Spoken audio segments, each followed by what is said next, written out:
Good morning, good afternoon, good evening to all the students. कैसे हैं आप सभी? आई जस्ट होप कि आप सभी अच्छे होंगे। तो आज की क्लास हम स्टार्ट करते हैं। सबसे पहले जैसे हमारा ट्रेडिशन रहा है कि हम प्रीवियस रिवाइज करेंगे। क्या किया हमने? स्ट्रैटेजी क्या होती है? स्ट्रैटेजी हमारे जो भी एक्शंस किए जाते हैं अचीव करने के लिए ऑर्गेनाइजेशन के गोल्स को, जहाँ पर हम हैं और जहाँ पर जाना चाहते हैं, उसके लिए जो भी एक अच्छे से स्ट्रैटेजिक मैनेजमेंट बन के सब्जेक्ट को समझकर, सोच समझकर जो भी स्ट्रैटेजीज बनाई जाती हैं। ठीक है, तो बेसिकली एक्शन प्लान है, जहाँ हम हैं और जहाँ हमें जाना है उसके लिए उसको स्ट्रैटेजी बोला जाता है। उसके बाद मैनेजमेंट ग्रुप ऑफ पीपल जो कि ये सब कुछ करते हैं। ठीक है, ये पार्टली प्रोएक्टिव होती है, पार्टली रिएक्टिव होती है। फिर इसके पढ़े हमने ऑब्जेक्टिव, कंपटीटिव एडवांटेज क्रिएट करना और गाइड करना। उसके बाद हमने क्या पढ़े? इसके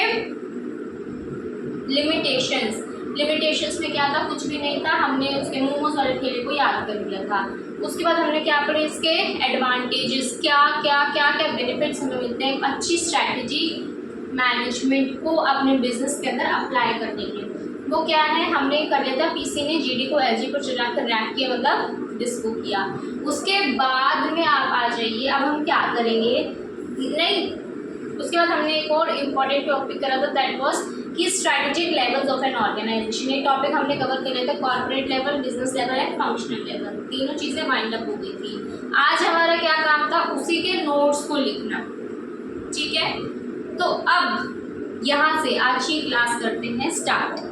सबसे पहले हमने क्या करा था? रिवाइज करो। कॉर्पोरेट लेवल, बिजनेस लेवल और फंक्शनल लेवल। कॉर्पोरेट लेवल, जितने भी ऑर्गेनाइजेशन के बड़े बड़े लोग होते हैं, जिनका काम होता है ऑर्गेनाइजेशन एज अ होल को देखना। वो किसी पर्टिकुलर चीज को नहीं देखते, उनका काम होता है पूरी ऑर्गेनाइजेशन को देखना, उसके लिए गोल्स बनाना, इंटरप्रेट करना कि भाई मुझे ये रिजल्ट चाहिए। ठीक है, ये होता है किसका काम? कॉर्पोरेट लेवल का। बेसिकली एक बात टर्म को याद रखिए, ये जनरल मैनेजर होते हैं। कॉर्पोरेट लेवल के ऊपर कौन होते हैं? जनरल मैनेजर होते हैं, क्योंकि वो ऑर्गेनाइजेशन को देखते हैं, वो हर एक डिवीजन को देखेंगे, उसके हर एक काम के ऊपर वो सुपरवाइज करेंगे। उनका सर्वेलेंस जो होता है ना, हर एक काम के ऊपर चलेगा। तो वो जनरल मैनेजर है, किसी एक काम को नहीं देख रखे, ऑर्गेनाइजेशन एज अ होल को देखते हैं। ये आंसरेबल होते हैं टू द शेयर होल्डर्स। इन्हीं का काम होता है कंपटीटिव एडवांटेज क्रिएट करना, वेल्थ मैक्सिमाइजेशन करना, किसका? शेयर होल्डर्स का। जितने भी सीनियर लेवल एग्जीक्यूटिव्स होते हैं, बोर्ड ऑफ डायरेक्टर्स होते हैं, हमारे सीएफओज होते हैं, वो सभी कहाँ आते हैं? कॉर्पोरेट। दूसरा स्टेप कौन था हमारा? Business level managers. Business level की जितने भी, जब एक ऑर्गेनाइजेशन बढ़ती है ना और अलग अलग तरह के वो काम खोलने लग जाते हैं, अलग अलग नए तरह के बिजनेस यूनिट्स उसके जब आ जाती है ना, तो in that case, in that situation it is required for us कि हम बिजनेस लेवल का भी इनिशिएशन करें। तो उस स्टेज पर कौन आते हैं? हमारे बिजनेस लेवल मैनेजर्स। ठीक है, अलग अलग प्रोडक्ट्स के अंदर, जैसे हमने टीसीएस का एग्जांपल लिया था, हमने अल्फाबेट का एग्जांपल लिया था, गूगल आ गया था, गूगल एक्स आ गया था, और भी बहुत सारे थे। तो वो हमारा क्या था बताइए? Business level.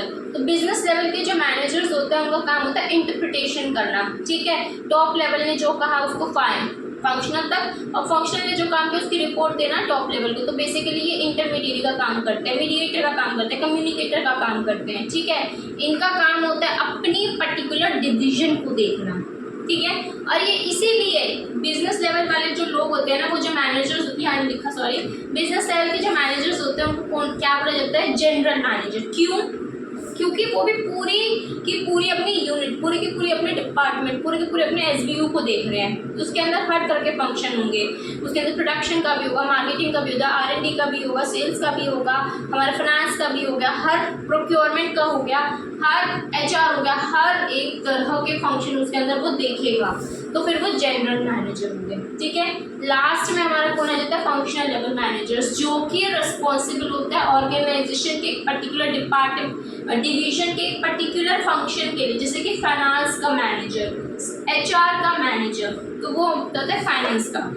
अब इनका काम होता है, असली काम को करने वाले कौन होते हैं? यही लोग होते हैं, एक पर्टिकुलर फंक्शन के लिए रिस्पॉन्सिबल होते हैं, इसलिए ये स्पेसिफिक मैनेजर होते हैं। पता है, ये जो लाइन है ना, ये मैंने लिखी हुई है यहाँ रेड से, ये वेरी इंपॉर्टेंट है, एमसीक्यूज में आएगी। कॉर्पोरेट लेवल वाले जनरल मैनेजर, बिजनेस वाले जनरल मैनेजर, फंक्शनल वाले स्पेसिफिक मैनेजर्स। काम खत्म। उसके बाद इनका डिसीजन मेकिंग में होना बहुत ज़रूरी है, क्योंकि एक अच्छा डिसीजन हमें दे सकती है कि सबसे ज़्यादा कस्टमर के साथ टच में कौन होता है, फंक्शनल लेवल वाले लोग होते हैं। खत्म कहानी यहीं तक। ये हमने पढ़ा था सारा ऑलरेडी, आपने एग्जाम्पल्स भी लिखे थे 2 चार्ट्स के थ्रू, ठीक है। अब यहाँ हमारा काम किसका आ जाता है, अब हमारा काम आ जाता है कि हमें अपनी नोट्स को पढ़ना है, ठीक है। ये बुक्स है, बुक के थ्रू मैंने सबसे पहले देखो 2 जनरल लाइन है कि ये बड़ी ऑर्गेनाइजेशन जो होती है वो मल्टी फंक्शनल होती है, ठीक है। तो उसके अंदर अलग अलग तरह के क्या होते हैं, देखो मल्टी फंक्शनल होते हैं जिसके अंदर अलग अलग तरह के क्या होते हैं, बिजनेसेस होते हैं। उसके बाद यहाँ पे बेसिकली 3 लेवल्स होते हैं, corporate level, business level, functional level. ये वाली line very very very very important है। इसके आगे पता क्या लिख लो, एमसीक्यू, एमसीक्यू में आएगी ये वाली लाइन। उसके बाद हमारा नेक्स्ट आ जाता है कॉर्पोरेट लेवल, ठीक है। ये तो 2 जो थी ये थी हमारी जनरल लाइन, देख लो। उसके बाद हमारा आ जाता है कॉर्पोरेट लेवल, जो कि अलग से स्पेसिफिक मैंने लिखा है पार्ट, बुक में ना सब मिक्स कर रखा है, तो इसमें अलग से देख लीजिए हमारा कॉर्पोरेट लेवल होता क्या। देखो इसमें मैनेजर का काम क्या होता है, देखना कि वो स्ट्रैटेजीज बनाए पूरी ऑर्गेनाइजेशन के लिए, कि वो स्ट्रैटेजीज बनाए किसके लिए, पूरी ऑर्गेनाइजेशन के लिए। इसका काम क्या होता है, मिशन बताना, विजन बताना, गोल्स बताना एक ऑर्गेनाइजेशन के, किस बिजनेस में ऑर्गेनाइजेशन को जाना है, भाई हमें कंसल्टेंसी में जाना है, हमें स्टील में जाना है, हमें मोटर्स में जाना है, हमें ज्वेलरी में जाना है, हमें और भी एक्सचेंजेस के प्रोग्रामिंग्स में जाना है, हमें फुटवियर में जाना है, हमें कॉस्मेटिक्स में जाना है, हमें या फिर टेलीकम्युनिकेशन में जाना है, कहाँ जाना है कहाँ नहीं जाना है, कॉर्पोरेट लेवल वालों का काम होता है, ठीक है। तो किस बिजनेस में हमें जाना है, रिसोर्सेज को, हर एक बिजनेस में हमारे रिसोर्सेज को किस तरह से एलोकेट करना है, ये भी किसका काम होता है, कॉर्पोरेट वालों का काम होता है। नेक्स्ट चीज ये लिंक बनाते हैं, किसके बीच में लिंक बनाते हैं, जो लोग ऑर्गेनाइजेशन को देखते हैं, ओवरसी कौन करते हैं, कॉर्पोरेट लेवल वाले मैनेजर। सीए का मतलब कॉर्पोरेट लेवल, यहाँ पे भी लिखा था मैंने, कहाँ सीए का मतलब होता है कॉर्पोरेट लेवल, ठीक है। तो ये क्या करते हैं, लिंक बनाते हैं कॉर्पोरेट लेवल मैनेजर्स के बीच में और जो कि इसको ओन करते हैं, जो लोग ऑर्गेनाइजेशन की डेवलपमेंट को देखते हैं और जो लोग उसे ओन करते हैं मतलब कौन, शेयर होल्डर्स। तो मैंने क्या कहा था कि यही लोग वो होते हैं जो कि रिस्पॉन्सिबल होते हैं किसके लिए, शेयर होल्डर्स की वेल्थ को मैक्सिमाइज करने के लिए। थोड़ी सी आवाज़ अलग अलग सकती है, गला बैठा हुआ है इसलिए थोड़ा सा कॉपरेशन करना, ठीक है। तो कॉर्पोरेट लेवल के मैनेजर्स क्या करते हैं, लिंक बनाते हैं उन 2 लोगों के बीच में। एक तो वो लोग जो कि ये मैनेजर काम क्या होता है, लिंक बनाना भाई हमारे बीच में और हमारे शेयर होल्डर्स के बीच में, क्योंकि हम ही हैं जो कि आंसरेबल हैं शेयर होल्डर्स को। आज आप रिलायंस इंडस्ट्रीज में पैसा लगाते हो किसके फेस को देखकर, मुकेश अंबानी के, भाई हाँ हमें पता है ये बंदा हमारा ट्रस्टवर्दी है, हमारे पैसे को ऊपर लेकर जाएगा। तो आखिर में अगर हमारा पैसा गिरता है तो हमारा आंसरेबल कौन होता है, वो अंबानी, ठीक है। तो बस यही बात हो जाती है कि ये लिंक बनाते हैं जो ऑर्गेनाइजेशन की डेवलपमेंट के लिए स्ट्रैटेजीज बनाते हैं, मतलब कॉर्पोरेट लेवल, और जो एक ऑर्गेनाइजेशन को ओन करते हैं, मतलब कि कौन है, हमारे शेयर होल्डर्स। अभी और भी कुछ लाइंस हैं कॉर्पोरेट लेवल की, छोटा बोर्ड पड़ गया था तो इतना आप ये लिखो, फिर उस बाद फटाफट से मैं बाकी लाइंस आपको दिखाती हूँ। तो आ गया आपका नया टॉपिक नहीं, उसी के बाद वाला टॉपिक कॉर्पोरेट के बाद ही। तो हमने लाइंस पढ़ ली थी, उसके बाद ये वाला टॉपिक हो रहा है लिख लेना, ठीक है। तो क्या है, सीएल मैनेजर जो होता है, बेसिकली हमने वही बात कही कि जो सीएल कॉर्पोरेट लेवल का जो मैनेजर होता है, और या फिर हम बोल देते हैं सीईओ, वो क्या होते हैं, गार्जियंस होते हैं शेयर होल्डर्स के वेल्थ के लिए, और इनका क्या काम होता है कि मैक्सिमाइज करना है शेयर होल्डर्स की वेल्थ को, मतलब शेयर होल्डर्स की वेलफेयर के लिए गार्जियंस होते हैं, और इनका काम होता है क्या करें, शेयर होल्डर्स की वेल्थ को मैक्सिमाइज करें। दूसरे कौन थे हमारे, बिजनेस लेवल के मैनेजर्स। बिजनेस लेवल का क्या काम होता है, जीएम का मतलब होता है जनरल मैनेजर। तो जनरल मैनेजर बोलते, मैंने आपको बताया था अभी कि जो कॉर्पोरेट लेवल मैनेजर्स होते हैं और जो हमारे बिजनेस लेवल मैनेजर्स, उन दोनों को जनरल मैनेजर बोला जाता है। तो जो जनरल मैनेजर होते हैं ना डिविजन्स के, वेरी वेरी गुड, ये रिस्पॉन्सिबल होते हैं किसके लिए, पर्टिकुलर प्रोडक्ट लाइन, पता है प्रोडक्ट लाइन बोल दीजिए, एसबीयू बोल दीजिए, डिवीजन बोल दीजिए, डिपार्टमेंट बोल दीजिए, बात एक ही है। प्रोडक्ट लाइन मतलब एक पर्टिकुलर प्रोडक्ट जिसके अंदर हम डील कर रहे हैं, ठीक है। तो ये उसके लिए ही रिस्पॉन्सिबल होते हैं और इनका काम होता है कंपेटिटिव एडवांटेज क्रिएट करना, हाई प्रॉफिटेबिलिटी को अचीव करना उन रिसोर्सेज जो कि हमारे डिवीजन के लिए हैं, ठीक है, जो कि हमारे डिवीजन के लिए है, ठीक है। और वो डिविजन्स को हम क्या बोलते हैं, एसबीयू, स्ट्रेटेजिक बिजनेस यूनिट्स। अपनी नोटबुक में लिख लेना इसकी फुल फॉर्म। उस डिवीजन को हम क्या बोलते हैं, इनका क्या काम होता है, ये रिस्पॉन्सिबल होते हैं कि हमें कॉम्पिटिटिव एडवांटेज चाहिए, हमें हाई प्रॉफिटेबिलिटी चाहिए उन डिविजन्स के लिए जो डिवीजन स्पेसिफिकली किसके लिए बनाई गई है, हमारे लिए, ठीक है। और उन डिविजन्स को क्या बोल देते हैं, स्ट्रेटेजिक बिजनेस यूनिट्स। उसके बाद हमारा नेक्स्ट चीज क्या देती है, जो बीएल मैनेजर का मतलब होता है बिजनेस लेवल मैनेजर। क्या होते हैं, ये हेड होते हैं इसके डिवीजन के। इनका क्या काम होता है, ट्रांसलेट करना जो भी स्टेटमेंट और डायरेक्शन हमें कॉर्पोरेट लेवल वालों ने दी है उसको ट्रांसलेट कर देना अलग अलग इंडिविजुअल बिजनेसेस में, मतलब अपने बिजनेस में उस काम को ट्रांसलेट कर देना ताकि फंक्शनल लेवल वाले उसको कर सकें। वही चीज़ है, मैंने आपको बता दी थी ये बात भी। उसके बाद हमने क्या कहा, जीएन जो होता है वो क्या करता है, पूरी कंपनी को या डिवीजन को देखते हैं, वही वाली एमसीक्यू वाली लाइन है जो कि रिपीट हुई है, दैट्स इट। तो ये आपका ओवरव्यू हो गया, कॉर्पोरेट का हो गया, ये हमारा ओवरव्यू हो गया अबाउट दी बिजनेस लेवल। लिख लीजिए फटाफट, देन आएगा आपका फंक्शनल लेवल। चलो आपका नेक्स्ट टॉपिक भी आ गया फंक्शनल लेवल मैनेजर्स का, ठीक है। कुछ भी नहीं है, फंक्शनल लेवल मैनेजर किस चीज़ के लिए रिस्पॉन्सिबल होते हैं, एक स्पेसिफिक बिजनेस फंक्शन के लिए या ऑपरेशन के लिए। ये इनकी रिस्पॉन्सिबिलिटीज़ क्या होती है, सिर्फ एक ऑर्गेनाइजेशन की एक्टिविटी को लेकर ही इनकी रिस्पॉन्सिबिलिटी रहती है, उससे ज़्यादा उनकी रिस्पॉन्सिबिलिटी नहीं हो सकती है। एक्टिविटीज़ आप बोल दीजिए, एचआर हो गया, हमारा प्रोडक्शन हो गया, हमारा फाइनेंस हो गया, ठीक है, हमारा परचेज हो गया, उसके बाद एक्सेट्रा एक्सेट्रा, ठीक है। तो ये हमारी एक्टिविटीज जो कि इसकी होती है, मतलब किसी भी एक फंक्शन को लेकर ही रिस्पॉन्सिबल होते हैं। इसका काम क्या होता है, ऑर्गेनाइजेशन की जो एक एक्टिविटी है उसके ऊपर ध्यान देना। उसके बाद ये रिस्पॉन्सिबल नहीं होते हैं पूरे ऑर्गेनाइजेशन की परफॉर्मेंस के लिए। मोस्ट इम्पॉर्टेंट लाइन जो कि मैंने आपको बताई थी वो ये थी कि फंक्शन लेवल का जो मैनेजर होता है वो हमें बेस्ट इंफॉर्मेशन देता है, जिसकी वजह से पॉसिबल हो जाता है कि जितने भी हमारे कॉर्पोरेट लेवल और बिजनेस लेवल जनरल मैनेजर ने जो भी हमारे फॉर्मुलेट करें स्ट्रैटेजीज, वो रियलिस्टिक हो सके और अचीवेबल हो सके, क्योंकि ये सबसे ज़्यादा क्लोजर होते हैं कस्टमर के as compare to the general manager. और ये स्पेसिफिक मैनेजर्स के नाम से भी इनको जाना जाता है। इनको हम और क्या बोलते हैं, स्पेसिफिक मैनेजर, ठीक है। तो यही सारी चीजें पढ़ाई थी और बुक के अंदर भी लिखवा दी मैंने। अभी तुमने ये चीज देखी कि हमने सबसे पहले लास्ट क्लास में सारा कॉन्सेप्ट पढ़ा, हमने एग्जांपल्स के थ्रू पढ़ा।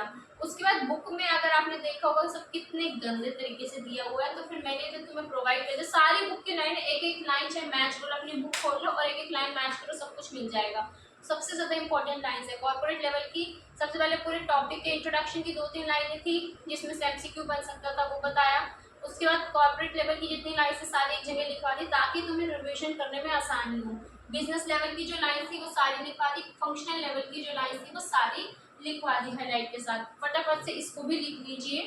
उसके बाद हम करेंगे अपना न्यू टॉपिक स्टार्ट, ठीक है। सो आई जस्ट होप कि ये वाला टॉपिक भी आप सभी ने लिख लिया होगा। ओके, तो नेक्स्ट टॉपिक हम अपना स्टार्ट करते हैं। सबसे पहले तो एक चीज़ जानिए, हमारे दिमाग में एक चीज़ आती है कि जो एसएम है वो सिर्फ रिक्वायर्ड होता है बिजनेस एंटिटीज़ के लिए या फिर कंपनीज के लिए, लेकिन ऐसा नहीं होता। एसएम की रिक्वायरमेंट किसी भी बिजनेसेस के लिए, कंपनीज के साथ साथ ज़रूरी होती है। कोई भी एनपीओज है, नॉन प्रॉफिट ऑर्गेनाइजेशन, उनके अंदर भी एसएम की रिक्वायरमेंट होती है। उसके साथ में अगर हमारी कोई भी किसी भी तरह के हॉस्पिटल्स हैं उसके अंदर भी एसएम की रिक्वायरमेंट है। कोई गवर्नमेंट की ऑर्गेनाइजेशंस हैं उनके अंदर भी एसएम की रिक्वायरमेंट है, ठीक है। सिर्फ जो प्रॉफिटेबल बिजनेसेस हम समझते हैं कि सिर्फ प्रॉफिटेबल बिजनेस है उसके अंदर अगर हम एसएम को लाएंगे तो हमारे गोल्स को, टारगेट्स को, जो भी हमने बनाया है उनको हम अचीव कर पाएंगे, नहीं। एसएम ज़रूरी होती है किसी भी एनपीओज को या हॉस्पिटल्स को या कोई गवर्नमेंट एंटिटी है उसको एक एब्सोल्यूट मैनर में, परफेक्ट मैनर में उसे रन करने के लिए, कि जिस ऑब्जेक्टिव के साथ में वो एनपीओ हमने बनाई है, जिस ऑब्जेक्टिव के साथ में वो गवर्नमेंट एंटिटी को ओपन किया गया है, गवर्नमेंट इंस्टीट्यूशन को ओपन किया गया है, हमारा हॉस्पिटल है, वो प्रॉपरली उसी तरीके से इफेक्टिव और एफिशिएंट मैनर में ऑपरेशंस को अपने कंडक्ट कर सके। ठीक है, उसके बाद में नेक्स्ट चीज अगर आप देखेंगे तो क्या है, एनपीओस में किस तरह से काम आती है। अभी एनपीओस के साथ में एक और पॉइंट है एजुकेशनल इंस्टीट्यूशंस। एजुकेशनल इंस्टीट्यूशंस जो होती है ना, उसके अंदर भी एसएम का बहुत ज़्यादा इम्पोर्टेंट सिग्निफिकेंस है। कैसे इम्पोर्टेंट और सिग्निफिकेंस एक बात हो गई, सॉरी, ठीक है। तो सबसे एक बहुत ही सिग्निफिकेंट रोल प्ले करती है, ठीक है। तो हमारी जितने भी एजुकेशनल इंस्टीट्यूशंस हैं उसके अंदर भी एसएम का एक बहुत ज़्यादा क्रूशियल रोल है। और वो कैसे है ये देखो, जैसे एग्जांपल ले लेते हैं हम, बायजूस हो गया, ठीक है, और हमारा एलएन हो गया, बहुत चल रहा है आजकल, बायजूस हो गया, एलएन हो गया, फिटजी हो गया, पीडब्ल्यू हो गया, ठीक है। ये अलग अलग कोचिंग सेंटर्स खुल रखे हैं। तो ये सभी कोचिंग सेंटर्स, जितने भी हमारी एजुकेशन की इंस्टीट्यूशंस हैं, जितने भी हमारे स्कूल्स हो गए, जितने भी हमारे कॉलेजेस हो गए, इन सभी के अंदर एसएम अपना एक सिग्निफिकेंट रोल प्ले करता है। कैसे, हमें जो भी एक्विजिशंस करने हैं, हमें मर्जर्स करने हैं, हमें मार्केटिंग की स्ट्रैटेजीज लानी है, हमें नई नई टेक्नोलॉजीज को अडॉप्ट करना है, ये सब चीज़ें कॉन्सेप्ट हमें कौन सिखाता है, एसएम। एसएम पता है क्या कहते हैं कि आप लीडरशिप देखिए, ठीक है, आप अपना विजन बनाइए, आप अपना मिशन बनाइए, ठीक है। उसके बाद अपनी फॉरवर्ड स्ट्रैटेजीज देखिए, फॉरवर्ड इंटीग्रेशन, बैकवर्ड इंटीग्रेशन को देखिए, नए नए फाइनेंस से रिलेटेड टेक्निक्स को अडॉप्ट कीजिए। उसके बाद में वैल्यू क्रिएशन करना, कोर कॉम्पिटेंसेस बनाना, कॉम्पिटिटिव एडवांटेज को क्रिएट करना अपनी ऑर्गेनाइजेशन के अंदर, ये सभी कॉन्सेप्ट्स कौन इंट्रोड्यूस करता है, एसएम। अगर हम एसएम का एप्लीकेशन नहीं, इधर नहीं है, अगर हम एसएम का एप्लीकेशन नहीं करते हैं एजुकेशन इंस्टीट्यूशन के अंदर, तो हमारी ये परफेक्ट मैनर में नहीं चल पाएगी। अगर आप देखें ना कि ऑनलाइन के इंट्रोडक्शन के बाद, जैसे कोविड आया, उसके बाद ऑनलाइन बहुत प्रमोट हुआ, तो एजुकेशन इंडस्ट्री के अंदर ऑनलाइन आने के बाद जितने भी ऑफलाइन बिजनेसेस थे, जितने भी हमारे कॉलेजेस थे, इंस्टीट्यूशंस थे, उसके ऊपर एक मेजर इम्पैक्ट आया जिन्होंने ऑनलाइन को अडॉप्ट नहीं किया। तो एसएम क्या कहते हैं कि भाई हाँ, आपकी स्ट्रैटेजी थी ऑफलाइन को लेकर, आपकी स्ट्रैटेजी आपने बनाई थी कि मैं इस ऑफलाइन की वजह से इतनी मार्केट को कैप्चर कर लूंगा, ठीक है, लेकिन ऑनलाइन आने के साथ में आपके लिए जरूरी है कि आप इसके लिए रिएक्टिव स्ट्रैटेजी बनाएं और अपने आप को ऑनलाइन मोड में भी शिफ्ट करें, अदरवाइज आपका बिजनेस ठप हो जाएगा। नोकिया बेस्ट एग्जांपल है कि सभी इस जगह हमारे क्या रहे थे, स्मार्टफोन्स आ रहे थे, ठीक है, लेकिन नोकिया अपने कीपैड के ऊपर ही अटका हुआ था, जिस वजह से उसने उस चीज को अडॉप्ट नहीं किया, उस एनवायरनमेंट को अडॉप्ट नहीं किया, उसने इम्पोर्टेंट सिग्निफिकेंस ऑफ एसएम को नहीं समझा और वो बंद हो गया। इसी तरह से हमारे कोडैक हो गया। तो ये सारे एग्जांपल्स हैं किसके, ये तो अलग चला गया, लेकिन एजुकेशन इंस्टीट्यूशन के अंदर भी एसएम का होना, उसको पढ़ना, उसको समझना जरूरी है। काम खत्म, काम खत्म, बस यही है कि हम जितने भी लाइव स्ट्रीमिंग्स करते हैं कंडक्ट, कितने फ्रीक्वेंट बेसिस के अंदर आजकल एजुकेशन इंस्टीट्यूशन में नए नए कॉम्पिटिटर्स अराइज हो रहे हैं, तो सभी कॉम्पिटिटर्स के कंपैरिजन में हमें कॉम्पिटिटिव एडवांटेज किस तरह से क्रिएट करना है, ये हमें कौन सिखाता है, ये हमें एसएम सिखाता है कि जितनी भी हमारी इंडस्ट्री है उसके अंदर हमें अपना कॉम्पिटिटिव एडवांटेज कैसे क्रिएट करना है, कौन सिखाता है, एसएम सिखाता है। हमें ऑनलाइन के ऊपर किस तरह से उसकी सिग्निफिकेंस देनी है, कौन सिखाता है, एसएम सिखाता है। प्रोएक्टिव की रिएक्टिव स्ट्रैटेजी दो, क्योंकि ऑनलाइन का ट्रेडिशन अभी आ रहा है, ये सभी किसने सिखाया, एसएम ने।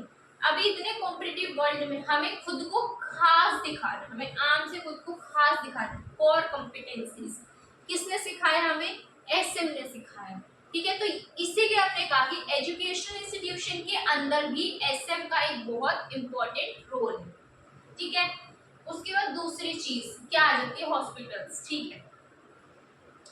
हाँ, कोविड के टाइम पे हमने क्या कहा कि डॉक्टर्स की फैसिलिटीज ओवर द एप्स भी आने लग गई, ठीक है।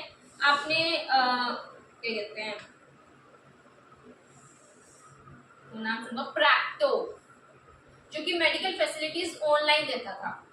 ठीक है, आपने प्रैक्टो टर्म पढ़ी होगी, जो कि हमें क्या करता था, मेडिकल फैसिलिटीज को ऑनलाइन देता था। ये सारे एग्जांपल्स मैं लिखवा दूंगी, बट अभी समझो, अभी ध्यान किस पे देना है, समझने के ऊपर। ये जो पीछे टॉपिक लिखा है पुराना लिखा है, फंक्शनल लेवल मैनेजर, इसको दिमाग से हटा दो और अभी ध्यान दो समझने के ऊपर। एक एक एग्जाम्पल लिख दूंगी बुक के साथ, क्या था। ठीक है, देखा प्रोसेसिंग में मुझे दिक्कत आ जाती है। हॉस्पिटल्स, हाँ, हॉस्पिटल्स में हम क्या कह रहे थे कि कोविड के टाइम पे हमारे ऑनलाइन एप्स आ गए, ऑनलाइन मेडिकल हमें फैसिलिटीज मिलने लग गई। तो हमारे एक ऐप आया था प्रैक्टो, जिसके अंदर हम क्या कर सकते थे, डॉक्टर से कंसल्टेंसी ले सकते थे ओवर द टेलीफोन।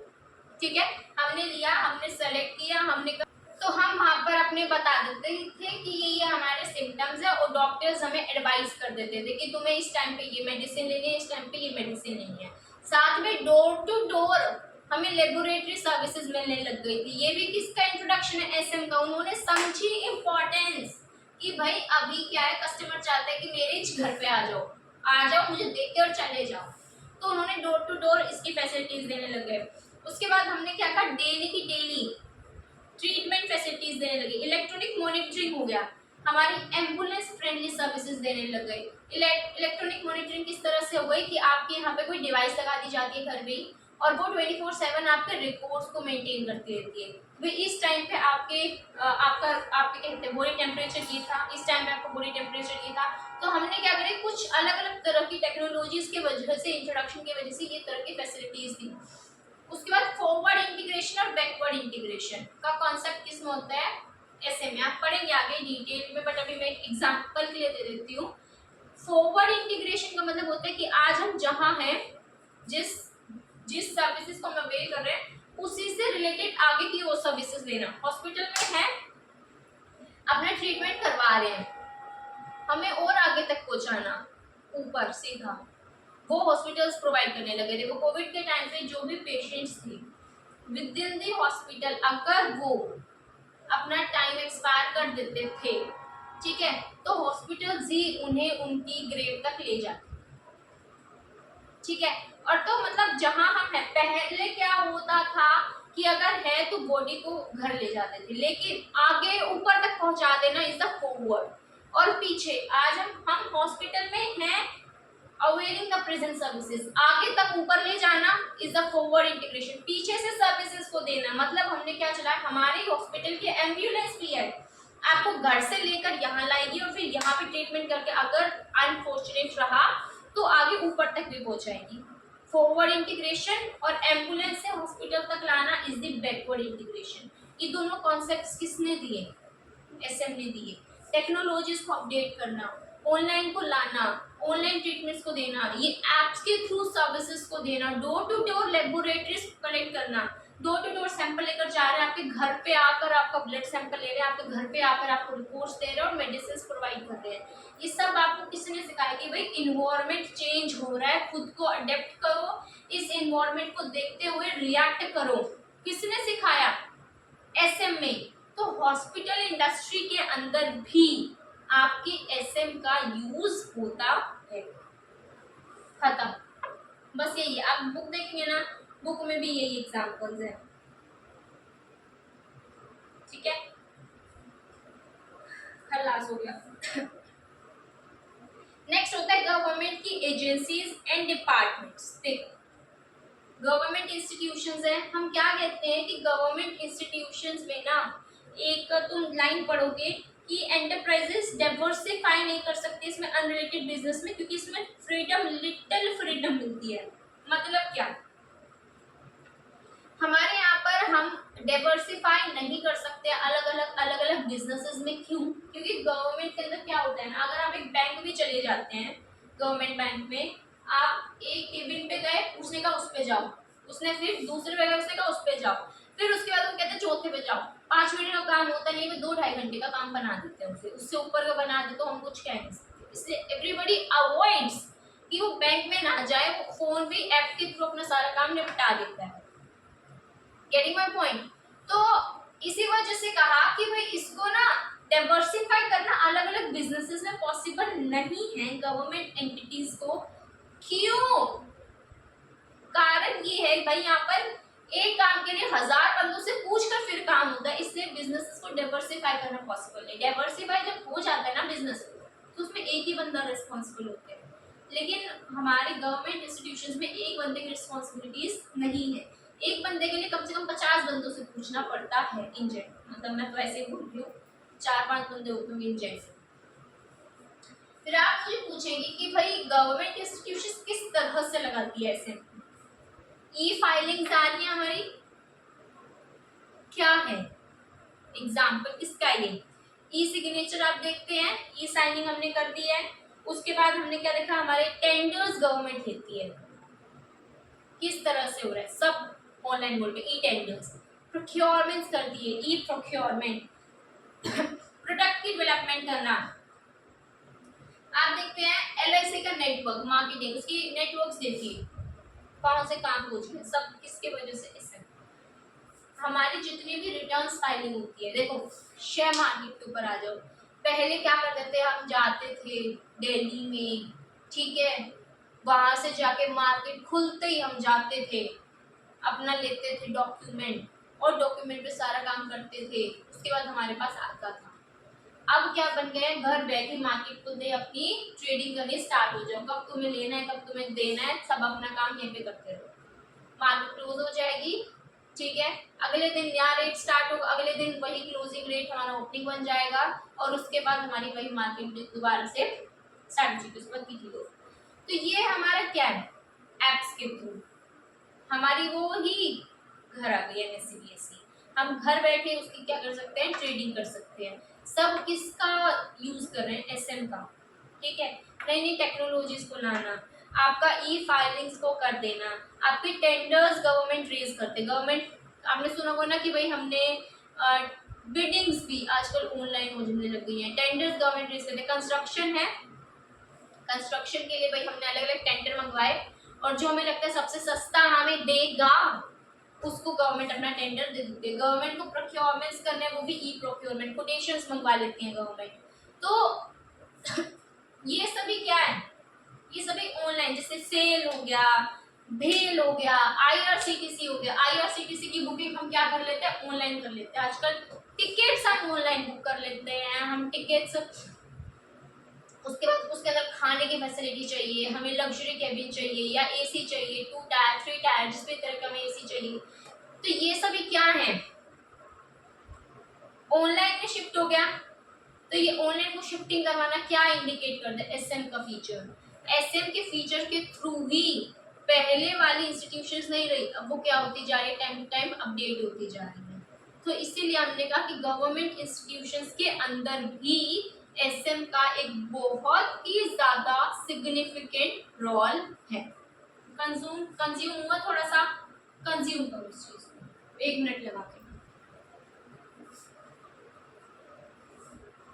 तो ठीक है, हमने क्या कर लिया कि भाई हमारे किस तरह से यूज होती है एजुकेशन इंस्टीट्यूशंस में, हॉस्पिटल्स में, साथ ही साथ गवर्नमेंट की इंस्टीट्यूशंस में। अभी मैंने पहले एक बात और बताई थी आपको कि एसएम का यूज होता है नॉट फॉर प्रॉफिट ऑर्गेनाइजेशंस के अंदर भी, एनपीओज के अंदर भी हमारा यूज होता है, ठीक है। सबसे पहले तो एक चीज देख लो, ये नोट्स जो है मैंने लिख दिए हैं थोड़े से, आप भी लिख लेना, बट उससे पहले समझो कि एसएम का यूज एनपीओज में कैसे होता है, समझने की कोशिश करेंगे। एनपीओज का बेसिक एजेंडा क्या होता है कि पब्लिक सर्विसेज देना, पब्लिक का वेलफेयर करना, इसीलिए एनपीओज को खोला जाता है, काइंड ऑफ चैरिटेबल इंस्टीट्यूशंस होते हैं, ओके। तो इनका प्रॉफिट अर्न करने का मोटिव नहीं होता। हम कहेंगे कि भाई जब इनका प्रॉफिट अर्न करने का मोटिव ही नहीं है तो फिर इनको एसएम का करना क्यों है, क्यों लगना है इनके अंदर एसएम, क्वेश्चन ही आया, ठीक है। जो हमारे बिजनेसेस हैं बड़े बड़े, हमने कहा मैन्युफैक्चरिंग इंडस्ट्रीज और भी अलग अलग तरह के बिजनेसेस, उसके अंदर एसएम है,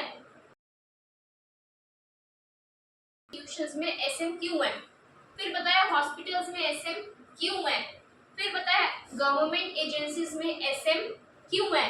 अब क्वेश्चन आता है दिमाग में कि एनपीओज में एसएम क्यों है, जब हमें तो इधर प्रॉफिट ही नहीं करना, हमें तो समाज सेवा करनी है।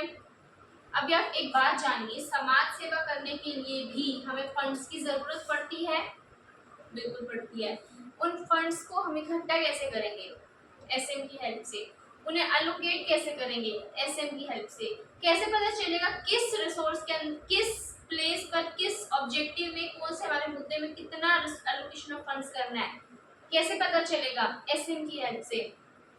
डेलीगेशन ऑफ अथॉरिटीज करना, देखना कि कौन से, जिस बंदे को हमने, एक चीज देखनी जरूरी होती है कि हमने ये पैसा एनपीओ में डाइवर्ट तो कर दिया, बट इन एक्चुअल क्या वो उधर लग रहा है या नहीं, सुपरवाइज करते हैं एसएम के थ्रू। तो बस यही है कि एनपीओज कौन सी ऑर्गेनाइजेशंस होती हैं? ऐसी ऑर्गेनाइजेशंस जो प्रॉफिट के लिए नहीं बनाई जाती है, समाज सेवा के लिए बनाई जाती है, चैरिटेबल इंस्टीट्यूशंस होती हैं, जिसके अंदर हमारा मेन ऑब्जेक्टिव यही होता है कि हमें पब्लिक का वेलफेयर करना है।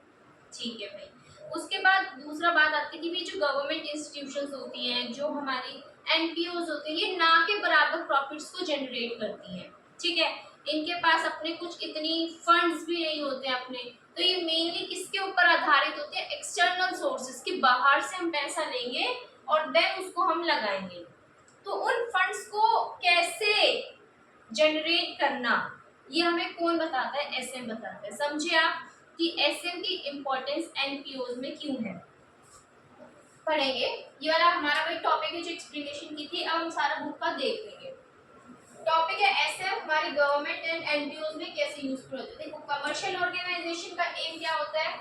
प्रॉफिट्स को जनरेट करना इनका काम होता है। लेकिन हमारे यहाँ बहुत ऐसी ऑर्गेनाइजेशन होती है जिनका ऐसा कोई एम नहीं होता है, जिनका कमर्शियल, सीओएम मतलब कमर्शियल ऑब्जेक्टिव नहीं होता है प्रॉफिट्स अर्न करने का, बल्कि ये किस लिए काम करते हैं? सोशल, चैरिटेबल और एजुकेशनल पीपल के लिए। ये क्या है? ये डेफिनेशन दी है हमें एनपीओ की कि एनपीओ होता क्या है। ये डेफिनेशन ऑफ एनपीओ है कि बहुत सारी ऐसी ऑर्गेनाइजेशंस होती है जिनका ऑब्जेक्टिव प्रॉफिट्स अर्न करना नहीं होता है, सोशल, चैरिटेबल, एजुकेशनल काम करना इनका मेन एजेंडा होता है। नेक्स्ट क्या कहते हैं कि भाई प्रॉफिटेबल जो फर्म्स होती हैं वो तो अपने इक्विटी के थ्रू रेज कर लिए, डेट्स के थ्रू रेज कर लिए, इनके पास तो अलग अलग फॉरेन इन्वेस्टर्स ले आए, एफआईआईज ले आए। ठीक है, तो उसके थ्रू ये फंड्स रेज कर लेते हैं। लेकिन जो हमारी नॉट फॉर प्रॉफिट और गवर्नमेंट ऑर्गेनाइजेशन होती है ना, इनकी एक तरह की मोनोपोली होती है, और ये जो अपने प्रोड्यूस देते हैं ना, प्रोडक्ट्स और सर्विसेज जब ये देते हैं ना, तो उसके अंदर ना के बराबर, बिल्कुल लिटिल और नो मेजरेबिलिटी होती है परफॉर्मेंस की। मतलब कि हमारे बेसिकली क्या है कि हमारे यहाँ पर ना के बराबर हम फंड्स को जनरेट करते हैं, प्रॉफिट्स को जनरेट करते हैं। इसीलिए किसके ऊपर डिपेंडेंट होता है? ये पूरी तरह से डिपेंडेंट होते हैं आउटसाइड फाइनेंसिंग के ऊपर। और हमें एसएम हमारी हेल्प करता है, ऐसा एक्सीलेंट व्हीकल है जो कि हमें हेल्प करता है कि जितने भी हमें फाइनेंशियल सपोर्ट है वो हम अपने लिए ले सकें। मतलब जो हमारी रिक्वेस्ट है ना फाइनेंशियल सपोर्ट की, उसको जस्टिफाई करने में, उसको डेवलप करने में हमें कौन हेल्प करता है? एसएम। तो ये मेन एजेंडा था हमारा किसके पीछे? एनपीओज में एसएम की एप्लीकेबिलिटी का। ये वाला टॉपिक ना देखो इतना इम्पोर्टेंट नहीं है, बस एक आपको रीडिंग लेनी है। तो जो मैं इधर पॉइंटर्स लिखवा रही हूँ बस वो पॉइंटर्स की रीड आउट लेनी है, दैट्स इट, काम खत्म हो जाएगा, फटाफट से लिख लेंगे। ओके, तो वो चीज़ लिख ली होगी। उसके बाद में हमारा नया टॉपिक आ जाता है, that is of educational institution, जो कि ऑलरेडी एक्सप्लेन कर दिया है। ये बुक से वही पॉइंटर्स निकाल रहे हैं। देखो ये वाला टॉपिक ना बुक से चाहे मत पढ़ना, ये मैंने अलग से नए नए टॉपिक्स निकाल के, मतलब बुक्स में से छाट के जो कुछ लाइन्स थी जो सही थी वो एक जगह अग्रीगेट करवा दी है। ठीक है, तो क्या कहते हैं समझेंगे। सबसे पहले तो एजुकेशन इंस्टीट्यूशंस के एग्जाम्पल जो दिए थे वो बायजूस हो गया, एलएन हो गया, पीडब्ल्यू हो गया, टीजे मतलब मेरे चैनल हो गया। ठीक है, तो फिर इसके अंदर हमने क्या कहा कि ऑर्गेनाइजेशन, अगर आप अब देखते हैं कि यहाँ पर चेंजेस आ रहे हैं कॉम्पिटिटिव इन्वायरमेंट में, क्लाइमेट का मतलब होता है इन्वायरमेंट में, और जिसकी वजह से एजुकेशन इंस्टीट्यूशन के इन्वायरमेंट में चेंजेस आ रहे हैं, इसीलिए हमें अडॉप्ट करनी पड़ती है अलग अलग स्ट्रैटेजीज ताकि हम अट्रैक्ट कर सके बेस्ट स्टूडेंट्स। क्या कहना चाहते हैं? बस इतना इंडिकेट कर रहे हैं कि जिस तरह से हमारे इन्वायरमेंटल चेंजेस आ रहे हैं उसी तरह से हमारे बिजनेस, हम कमर्शियल एस्पेक्ट्स में अगर देखते हैं कि एक इन्वायरमेंट में अलग अलग तरह के पेस्टल चेंजेस आप देखते होंगे वो आ रहे हैं, तो वही सभी तरह के चेंजेस हमारे एजुकेशन इंस्टीट्यूशंस के अंदर भी देखने को मिलते हैं। इसीलिए हमें अलग अलग तरह की स्ट्रैटेजीज बनानी पड़ती ताकि हम ज़्यादा से ज़्यादा स्टूडेंट्स अपनी तरफ अट्रैक्ट कर सकें। सबसे पहली पहली बात कंपटीशन बेस बढ़ रहा है, ऑनलाइन की तरफ हमारा ध्यान ज़्यादा जा रहा है, जिस वजह से क्या चाहिए होता है कि भाई हमें क्वालिटी एजुकेशन चाहिए, ठीक है। एवरीबडी डिमांड्स कि हमें क्वालिटी एजुकेशन चाहिए। कॉन्सेप्ट्स के साथ आजकल हर कोई कहते हैं कि भाई हमें क्लास में याद भी करवा दो, ठीक है। तो ये क्या कहा कि जैसे जैसे जैसे जैसे जैसे जैसे चेंजेस आ रहे हैं इन्वायरमेंट में, उसके लिए ज़रूरी हो जाता है कि हम अलग अलग स्ट्रैटेजीज को अडॉप्ट करें। अब ये अलग अलग स्ट्रैटेजीज को अडॉप्ट करना हमें कौन सिखाता है? Reactive strategy which is a part of SM, ठीक है। दूसरी चीज क्या कहते हैं कि एजुकेशन के डिलीवरी सिस्टम के अंदर भी चेंजेस आए, किस वजह से? कंप्यूटर्स एंड इंटरनेट टेक्नोलॉजीज के आने की वजह से। कंप्यूटर्स का इंट्रोडक्शन हुआ, इंटरनेट की नई नई टेक्नोलॉजीज आई, जिसके वजह से हमारा जो एजुकेशन का डिलीवरी सिस्टम है उसके अंदर चेंजेस आए। आपने देखा कि कोरोना के आने से पहले हमारा ऑफलाइन क्लासेस थी, लेकिन जैसे ही कोरोना आया उसके बाद आपने देखा मेजर शिफ्ट आ गया किसमें? Online classes, zoom classes conduct होने लग गई, हम रिकॉर्डिंग्स प्रोवाइड करने लग गए, ये यूट्यूब बहुत ज़्यादा, यूट्यूब के ऊपर क्लासेस का बहुत ज़्यादा एक्सपेंशन हो गया। नहीं, उससे पहले हर जगह आप छोटी से छोटी क्लास देखेंगे ना, 9th-10th के अंदर भी पहले क्या होता था कि भाई हम ऑफलाइन क्लासेस को जाते थे, अटेंड करते थे, लेकिन अभी 9th-10th जैसी क्लासेस के अंदर भी क्या आने लग गई है? ऑनलाइन क्लासेस को हम प्रमोट करने लग गए हैं। तो किस वजह से चेंजेस आए हैं? किस वजह से? टेक्नोलॉजीज के वजह से। उसके बाद हमने क्या कहा कि जो ये ऑनलाइन काम के वजह से ऑनलाइन डिग्रीज आजकल मिलने लगी, ऑनलाइन सारी पढ़ाई होने लगी, इसके वजह से ये क्या बन गया? एक बहुत ही बड़ा थ्रेट बन गया है। ट्रेडिशनल हमारे कौन से हो गए? मतलब ऑफलाइन जो हम जाते थे, ठीक है। तो बस ये बुक के अंदर यही था। अब ये जो रेड में लिखवाया है ना, ये मैंने लिखवाया है, मैंने खुद से लिखा है। क्या ये कुछ पॉइंटर्स हैं कि जो एसएम हमें बताता है कि अपने बिजनेस में ये सब करो, तुम्हारा धंधा आम से खास बन जाएगा, ठीक है। और ये वो पॉइंटर्स हैं, कुछ एग्जांपल्स हैं जो कि हम एजुकेशन इंस्टीट्यूशंस के अंदर भी लगा सकते हैं, जैसे कि कोर कॉम्पिटेंसीज कि अपनी इंस्टीट्यूशन को खास बनाना as compare to the various competitors, competitive advantage gain करना, वैल्यू क्रिएशन, मतलब कि हम कुछ ऐसा एडिशनल दे दें कि हम दूसरों से अलग छा जाएं। ये सारे टॉपिक्स आगे आएंगे, ठीक है। अग्रेसिव मार्केटिंग करना कौन सिखाता है? एसएम सिखाता है। उसके बाद आपको एक्विजिशंस कर रहे हैं, अपने एज कॉम्पिटिटर को एक्वायर कर लो, अपने एज कॉम्पिटिटर को मर्ज कर लो, कौन सिखाता है? एसएम सिखाता है। प्रोएक्टिव स्ट्रेटजी, रिएक्टिव स्ट्रेटजी, तो ये सभी चीजें आपने एसएम में पढ़ी हैं और इनको आप एजुकेशन इंस्टीट्यूशंस में लगाते हैं, तभी हमारे एजुकेशन इंस्टीट्यूशंस आगे एक्सपैंड करती हैं, ठीक है। क्योंकि अगर देखो, अगर हम आज की टेक्नोलॉजी को ना समझें और अपना ऑफलाइन सेंटर को एक ही जगह पर, एक ही एरिया में रिस्ट्रिक्टेड होकर करते रहे, उसका मार्केटिंग तक नहीं हमने किया, उसकी पब्लिसिटी भी हमारी, हाँ वो तो माउथ पब्लिसिटी है, वो हो जाती है, लेकिन हमने कुछ अदर सोर्सेज ऑफ मार्केटिंग अगर नहीं निकाले, तो बताओ वो इंस्टीट्यूशन क्या टिक पाएगी? नहीं टिक पाएगी, क्योंकि हजारों, आजकल हर दूसरी गली में कोई ना कोई टीचर बैठे वो। तो इसलिए ज़रूरी हो जाता है भाई इन्वायरमेंट के चेंजेस के साथ खुद को भी चेंज करना, खुद को भी अपडेट करना। तो ये सभी क्या बताते हैं कि एजुकेशन इंस्टीट्यूशंस में किस तरह से एसएम का रोल आया। फटाफट से लिखेंगे। चलिए, तो नया टॉपिक आ गया सामने, मेडिकल ऑर्गेनाइजेशन में एसएम का कैसे यूज़ होता है, वो टॉपिक है। देखो, अगर आप कुछ लिख नहीं पाते हो ना, तो पॉज करके लिख लिया करो, बहुत इंपॉर्टेंट है, ठीक है।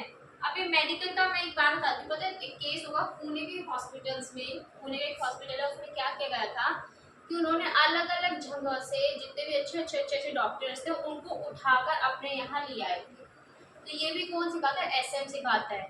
एसएम कहते हैं कि भाई एक्वायर कर लो, उसे एक्वायर कर लो, ठीक है। अगर वो बंदा अच्छा लग रहा है तो उसे एक्वायर कर लो, वो अच्छा, हाँ वो एक स्पेशलिस्ट है, वो एक्सपर्ट है, उसे एक्वायर करके हमारे हॉस्पिटल में बिठा दो। तो ये भी क्या होता है? हमें एसएम ही सिखाता है। दूसरी एक चीज़ अगर मैं तुम्हें बताती हूँ, कौन सा, हाँ, हॉस्पिटल्स में पैसे बनाने का तरीका, फाइनेंस स्ट्रैटेजी। देखो, फाइनेंस स्ट्रैटेजी हमें कौन बताता है? एसएम।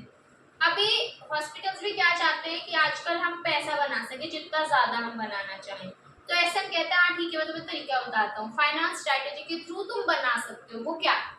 अभी आजकल देखो कि लग्जरी वार्ड्स हॉस्पिटल्स में मिलते हैं, जनरल वार्ड मिलते हैं, प्राइवेट वार्ड मिलते हैं। प्राइवेट में भी आपको किस तरह का चाहिए? आपको लग्जरी चाहिए, डीलक्स चाहिए, सुप्लेक्स चाहिए, पता नहीं, आई डोंट नो, ठीक है। तो अगर हम जनरल बोर्ड में जाते हैं तो उसमें कई मतलब अलग अलग बेड है और बहुत सारे लोग वहीं बैठ रहते हैं। प्राइवेट अपना एक मुंह दे दिया, लग्जरी, वही टीवी है, वही मस्त एसी है, वही छोटा सा फ्रिज है, हर चीज की फैसिलिटीज है। तो इसी पे क्या करते हैं, वो पैसे बना लेते हैं। भाई लग्जरी है, चल 50,000 रुपये एक दिन का, जनरल है, ज्यादा नहीं ले सकते, चल भाई 20,000 रुपये एक दिन का। तो ये तरीके देते हैं ऐसे कि तुम छोटा सा डिफ्रेंसिएशन करो और पैसा बना लो। जनरल में क्या है कि आपकी कोई प्राइवेसी नहीं हो पाएगी, ठीक है, वो इसी की फैसिलिटी मिलेगी नो डाउट, लेकिन आपकी प्राइवेसी नहीं हो पाएगी। लेकिन अगर आपको थोड़ा सा प्राइवेसी चाहिए कि भाई मेरा अलग से रूम हो, तो ठीक है, तुम लो ना, प्राइवेट लो, तुम्हें मना किसने कहा। और उसमें भी अगर तुम्हें और फैसिलिटी चाहिए तो लग्जरी लो ना, किसने मना किया। एक एक दिन के इस तरह से नोट छापे जाते हैं। तो ये कौन बताता है, एसएम बताता है, पढ़ेंगे बुक का। एग्जाम्पल वही लिखे कि पुणे के हॉस्पिटल से एक्वायर करा, एक्विजिशन ऑफ कॉन्सेप्ट बताता है एसएम। ऐसे अपोलो हॉस्पिटल हो गया हमारा, एम्स हो गई दिल्ली का। प्रैक्टो मैंने किस लिए एग्जाम्पल देता, ऑनलाइन एप्स खुल रहे हैं आजकल, जिसके थ्रू हम घर टू घर सर्विसेज देते हैं। भाई बंदा कहीं बैठा है, डॉक्टर कहीं बैठा है, और वो बैठे फोन पे बातें कर रहा है, ऐप के थ्रू, चैटिंग के थ्रू आपका सारी की सारी टर्म्स एंड आपका सारा मतलब रिपोर्ट ले रहे कि भाई हाँ ठीक है नहीं है। छोटी मोटी डिजीज है, कोई क्रोनिक है, कोई खांसी जुकाम हुआ, किसी को जान नहीं है, तो वो एप्स के थ्रू फैसिलिटीज ले लेता है। साथ में एप्स के थ्रू आपको क्या मिल जाती है, मेडिसिन मिल जाती है। तो ये वही बता रहा है मेडिकल हॉस्पिटल्स में क्या है कि आजकल नए नए जो हॉस्पिटल्स है ना मॉडर्न, वो अच्छी स्ट्रैटेजीज बनाते हैं अपने आप के लिए, किसके लिए, डायग्नोस करने के लिए, ट्रीट करने के लिए क्रोनिक डिजीज, जो छोटी मोटी खांसी जुकाम, छोटी छोटी सी जो बीमारी जो हफ्ते 10 दिन में ठीक हो जाती है, बोलते हैं क्रोनिक डिजीजेस। आपने पढ़े होंगे ना एक्यूट डिजीजेस, क्रोनिक डिजीजेस, तो वही है। उसके बाद हमने क्या कहा कि अगर जो हमारे हॉस्पिटल्स है ना आजकल, तो वो क्या स्टार्ट कर रहे हैं, बिगिनिंग मतलब होता है क्या चीजों को स्टार्ट कर रहे हैं, क्या कि घर तक, पेशेंट के घर तक हम सर्विसेज ला कर देंगे। भाई पेशेंट तू घर बैठा है, चल हम तेरे घर आ रहे हैं, डॉक्टर विजिट कर रहे हैं, विजिटिंग चार्जेस लेते हैं फिर भी, ठीक है। तो ये वो चीज है कि भाई हमने क्या करा, कोई ऐप था, ऐप के थ्रू आजकल को देखते हो ना तुम, उबेर पता नहीं क्या है, जिसके स्पा की सर्विसेज मिल जाती है घर आके। तो इसी तरह से क्या होता है, डॉक्टर ऐप है, ऐप के थ्रू हमने कहा हमें ये विजिटिंग चाहिए इस डॉक्टर की, हम बीमार सीमार जो भी है वटेवर, तो वो डॉक्टर आएगा और आपके घर पे आएगा, आपको देख के जाएगा। तो ये हॉस्पिटल से सर्विसेज दे रहे हैं, क्यों, वो चाह रहे हैं हम चेंजेस करें। आजकल इंसान के पास पैसा बहुत है बट समय नहीं है, तो हम आकर उसको भाई प्राइवेट सर्विसेज देंगे अपनी।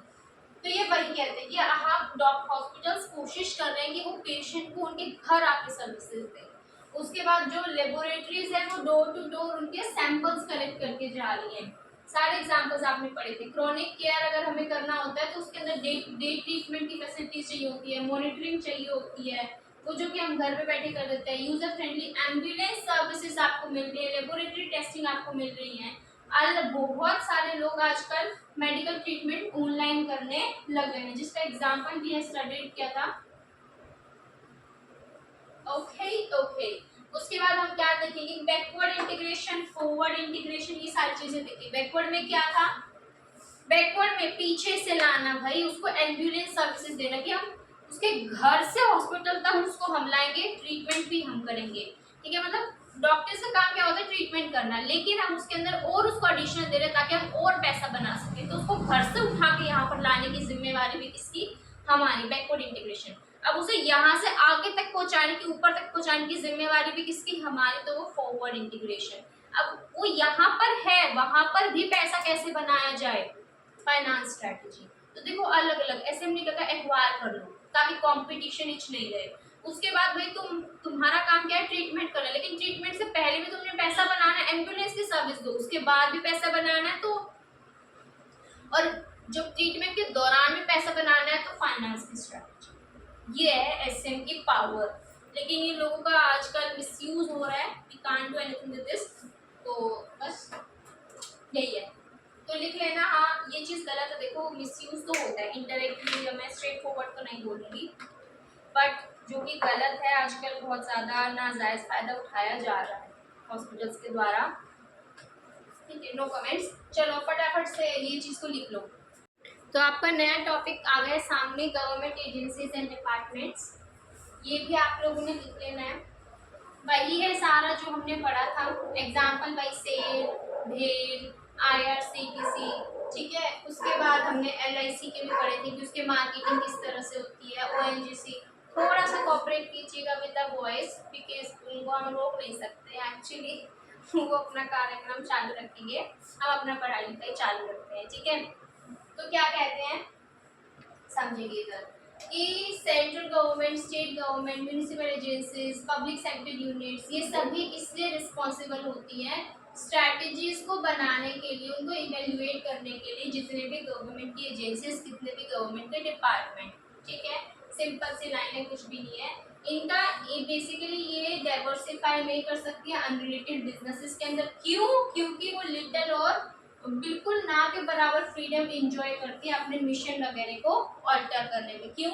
क्योंकि एक चीज़ को अगर ऑल्टर करना है ना तो कई लोगों से पूछ पूछ के जाना पड़ेगा, तो फ्रीडम नाम की चीज़ नहीं है, इसलिए हम अनरिलेटेड बिजनेसेस के अंदर नहीं जा सकते हैं। उसके बाद गवर्नमेंट एजेंसीज, ये अच्छा है, क्यों यूज़ करती हैं SM अप्रोच को?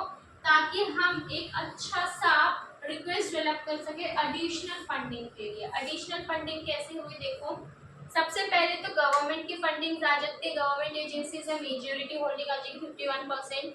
उसके बाद हमने क्या कहा कि भाई हमें एडिशनल पैसा रेज तो करना पड़ेगा ना, सारा का सारा तो गवर्नमेंट लगा नहीं सकती, 51% तो हमें चाहिए गवर्नमेंट का, तभी वो गवर्नमेंट की इंस्टीट्यूशन मानी जाएगी। उसके बाद का जो भी पैसा है वो लोगों से हम रेज करेंगे। उसके लिए गवर्नमेंट की इस तरह की स्ट्रैटेजीज को बनाए, वो हमें कौन हेल्प करता है? SM हेल्प करता है, ठीक है। और हमने कुछ एग्जांपल्स देखे भी थे पहले अभी कि ई टेंडर हो गया, ई प्रोक्योरमेंट हो गया, मार्केटिंग का चैनल, जिस तरह से LIC अपनी मार्केटिंग को फैलाता है, नए नए जगह अपने एजेंट्स को बनाए रखता है, वो भी SM ही हमें सिखाता है। प्रोडक्ट की डेवलपमेंट कैसे करना है, कैसे अलग अलग इंस्टीट्यूशन के साथ टाइप करना है, जैसे IRCTC है, वो ट्रेन फैसिलिटीज देता है, उन्होंने फूड वेंडर्स के साथ टाइप करा तो वो अपने वहाँ पर फूड फैसिलिटीज प्रोवाइड करने लग गई। ये क्या है? SM हमें पढ़ाता है। उसके बाद कैसे अपग्रेडेशन करना है, क्या बताया मैंने कि हमारा AC 3 टायर 2 टायर ये सभी क्या है? अपग्रेडेशन है। ये हमें SM कहते हैं कि भाई मार्केट में चेंजेस आ रहे हैं, तुम अपनी ट्रेन को अगर चलाना चाहते हो लंबे रूट पे तो उनके वहाँ फैसिलिटीज लाओ। अभी देखो मैंने देखी थी एक ट्रेन ऐसी थी जिसके अंदर अलग अलग केबिन्स भी थे, पूरा एक रूम था, होटल टाइप का बेड था, उसमें अलग से वॉशरूम भी उसके अंदर था, ठीक है। मतलब अलग से बेड, अलग से टेबल, अलग से वॉशरूम, छोटे से ट्रेन में अलग अलग केबिन बना दिए, पूरे पूरे रूम बना दिए।